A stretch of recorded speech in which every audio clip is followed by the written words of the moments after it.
It all starts on the streets. What do you see when you walk down a downtown street? Do you see the hooker conning a John, the pool hustler with his permanent pail, taking a break between games, the pimp hustling a new woman, the transvestite prostitute with his head in the car window of a potential customer? Do you notice the man on the corner passing baggies to customers, or the drunk in the doorway with his brown bag clutched in his hand? When you looked down the alley, did you see the people by the dumpster shooting up?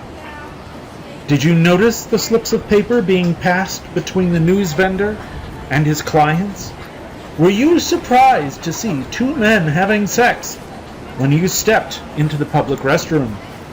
These are the players of the Deviant Street Network at work.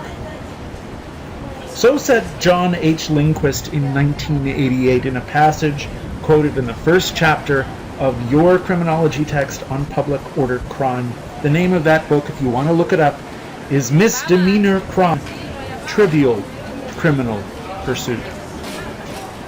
The introduction to your chapter frames this quote as if it is an accurate depiction of what happens on the streets and what you see when you walk down a downtown street. Well, this is a downtown street in Boston, Massachusetts. What do you see? Are these the things you saw? Or did you see something different? Let's rewind and take another look. Here we are on the streets of Boston again, walking down the street. Do we see any public order crime? Stop! I see two men. They're walking together with children. Is there a romantic relationship? A friendly relationship? We don't know. How does it make you feel? Do you feel vulnerable? Do you feel threatened on the street? Does this disrupt public order? What is the harm? Recall that your textbook says a public order crime is one that is caused by the feeling of disruption. Oh, look, there's someone walking with a dog. Is that on a leash? Are they following the leash law? Oh, that's good. Well, who's this? Someone loitering. Another person sitting on a bag. Are these vagrants? Are these loiterers? Quick, you have to make a decision. You only have a moment to react. Do you feel threatened by these individuals? Does that then disrupt public order? Or are they shoppers having a good time? Is this gentleman on the left waiting for somebody to come pick him up?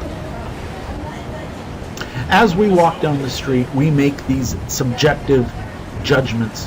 Are they based in activity? Are they based in dress?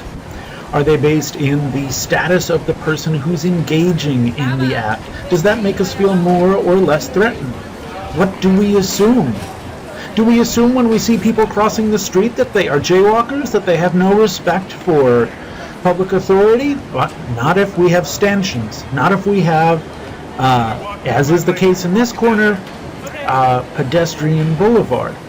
These are held within context. In this case, the context of a set of former streets for cars that are now specifically meant for us to walk across, as I did right here, right then.